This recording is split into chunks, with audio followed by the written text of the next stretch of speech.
It was a dark and scary night, and one of the other Boy Scouts sitting around the campfire had actually just wet himself. And knowing this, I had the choice of whether to tell all of my friends and point and laugh and make fun of him, or to quietly dismiss it. Battery operated. Welcome, dads. You are watching the Run With My Son show, and we are a bunch of dads who are determined not to let the headwinds of life push us off the path to a lifelong heart-to-heart relationship with our sons. And we do that through something we call runversations. Today, I'm going to talk a little bit about a runversation technique of storytelling. And the one that I got into there is actually a real-life story that happened to me in my childhood. And perhaps I'll give you the conclusion of that later on here in the episode. But let me first start you off with a question. If you're watching live, even if you're watching the rerun, go ahead and type in the comments right now, in as few words as possible, just a story from your own childhood where you could have been the victim, where you could have been the one sitting there at that campfire, and someone decided not to speak up and make fun of you back in your childhood. Don't get traumatic, but if you've got 3 or 4 words of a similar experience, and we all do, go ahead and let us know about it. So, storytelling. In this episode, I wanted to urge you dads to try out a new technique of storytelling with parenting. When you tell somebody something, you make a certain impact. But when you tell a story, you can have an increased impact, a multiplier, because brain science shows that when we tell a story to somebody, we bypass that forebrain, that logical part of our brains that listens to facts and sorts and reshuffles and prioritizes what we hear. And instead, you speak directly to that ancient lizard hindbrain in the back that is all about emotions. Its job is to quickly assess a situation and make determinations of fight or flight, to try to find opportunities or crises. And I think I said crises. Did I pluralize that correctly? And when you speak to that part of the brain, the ears take your story and transport oneself into that, tries to put themselves as the protagonist and live the adventure that you're hearing in the story. And so by definition, we're jumping into their heads. We're actually creating emotions that weren't there when we tell a story. And as we all know, anything that involves emotions is so much more memorable and so much more lasting than anything else. So we're going to talk today at the conclusion of the episode here about 5 different stories from your own childhood that you should really keep in your back pocket, things that you should know by heart. You should practice telling yourself these stories in the mirror so that when the situation arises and the perfect moment comes up and your son has a situation that he's explaining to you, you can pull out one of your classic stories and share and connect with him in a way that you never could with normal conversation. I like to call it, call the difference, or compare the difference to telling a proverb versus telling a parable. Now, a proverb has got its advantages. It's taking a long story with a lesson and many details. It's probably perhaps several paragraphs or pages long and condensing it down to a single line, perhaps 2 lines. Always look before you leap. That's an example of a proverb, and it's great advice, and it's like I said, it's got its advantages. It's short, it's easy to remember, and it's usually a boiled down to the essence truth that is helpful. On the other hand, it's not as memorable in the same way that a parable is. If you can tell a story about the boy who cried wolf and how 3 or 4 times in a row he set off alarms and told somebody an untruth to try to get attention, and then in the end, when he actually had a real crisis and he was trying to get attention and help, no one listened to him. When you tell a parable, even though it's got the disadvantage of being long-winded, it actually transports your listener into the story. And kids are going to visualize that. When they see the elephant with the little thorn stuck in its paw, and the little mouse comes and pulls the thorn out of the elephant's paw and makes a lifelong friend who later in the story goes on to rescue and help the mouse, that makes such such a more lasting impact than just summarizing by saying, hey, you should always watch out to help other people because you never know when they can help you. Right? So both of these situations, dads, are true, and they're both great advice. It's the same advice, but by putting it in parable form, you're finding a way into that deeper center of the brain. In sales, in marketing, they have a phrase that goes back as old as sales and marketing, I think. Facts tell, but stories sell. And actually, I witnessed this happen to myself just the other day. My wife and I were looking at an Amazon page, scratching our heads, trying to determine if we wanted to buy a particular item for our kids. And we scoured that page and read every last bullet point. And it was a long description page, too. There was a lot of information in there, and trying to absorb all the different balances. And we were comparing it to another similar item, and even with all this information, I wasn't 100% determined what we should do. And we looked over and the side where they list the different images, they had one, which was a video.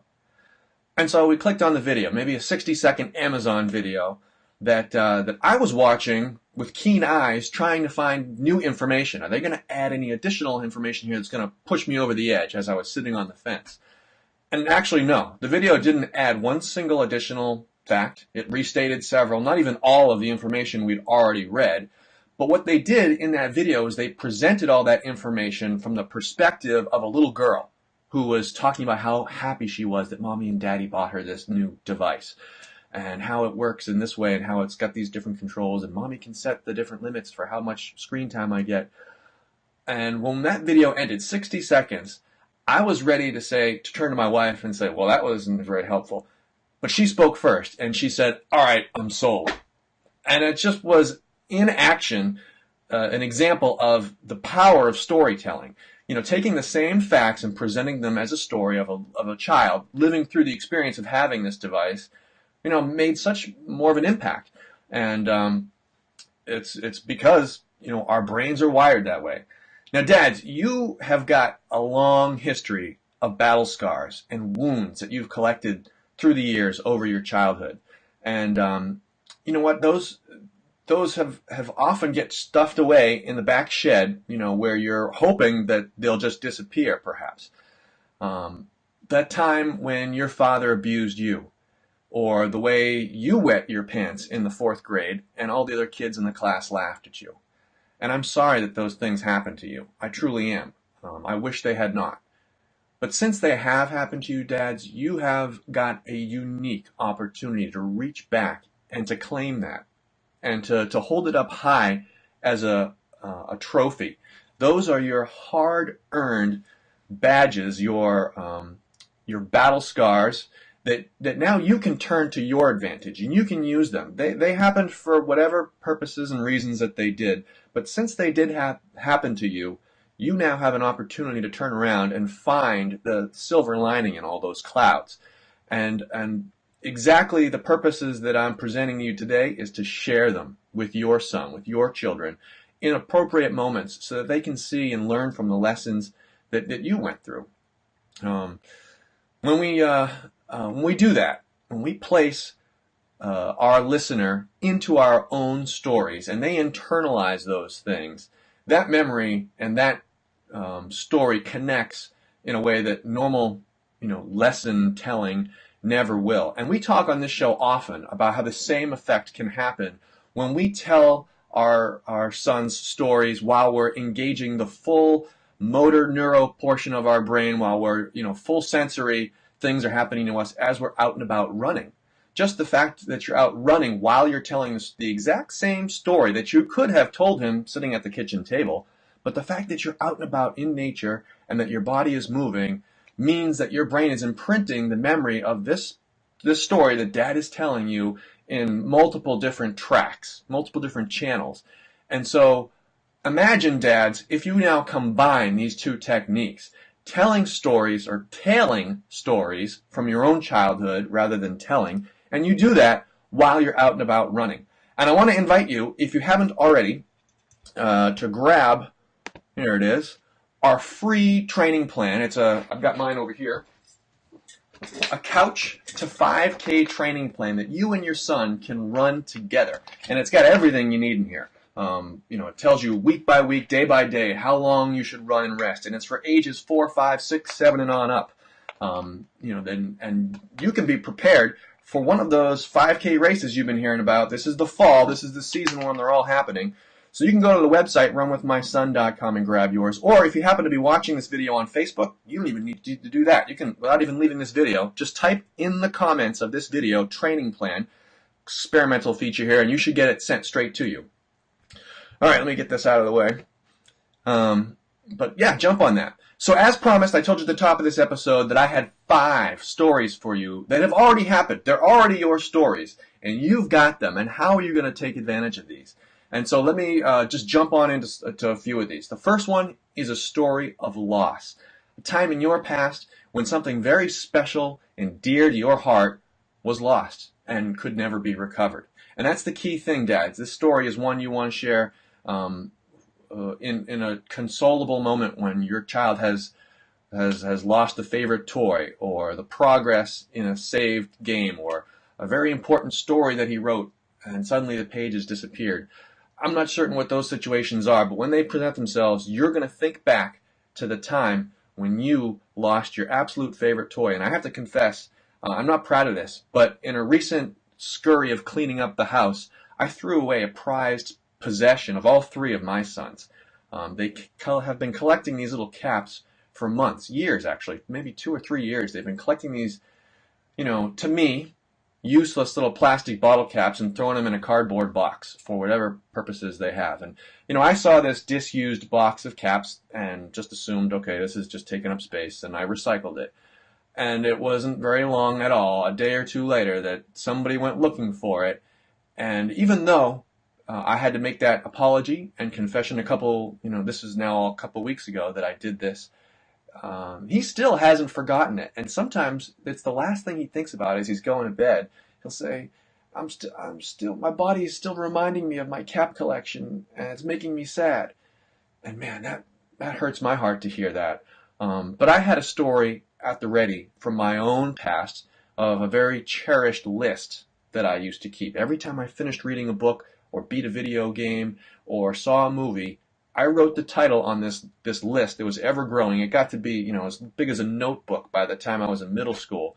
That list was basically the record, the accomplishment of everything I'd achieved in my young childhood. It was super important to me, and for some mysterious reason it disappeared, and I lost it. And I never did recover it and get it back. And when I can share that story with him, that puts us in a similar connected place. So have that story, dads, at the ready. A story of loss. The second story you need to always have at the ready is a story of bravery. A time when you were scared, you didn't want to open your mouth, or you didn't want to step forward, and you did.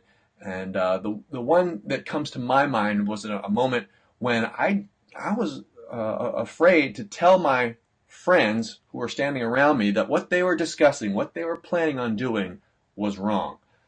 I didn't want to be the outcast who was outside the circle. But I was brave in that instance, and I'm so glad that I was. And by sharing that story with my son someday, I hope to have an impact on him.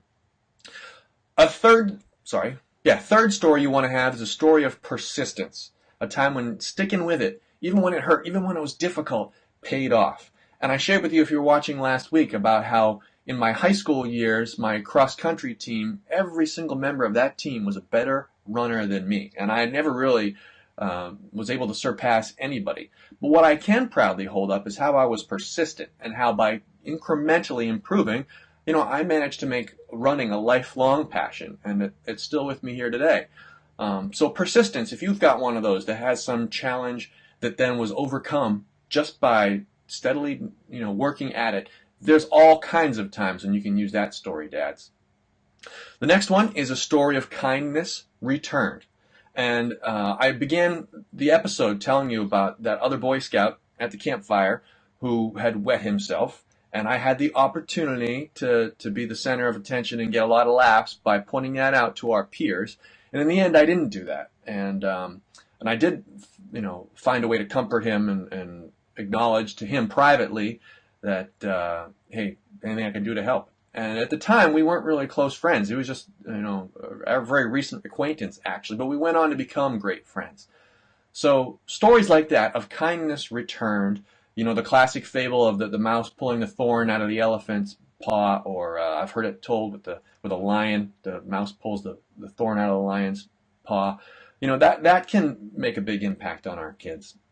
And lastly, you want to have a story of triumph, and that should be the easiest one for you to find because it's probably already polished and it's a trophy, presented, daily to you. You go back to it often.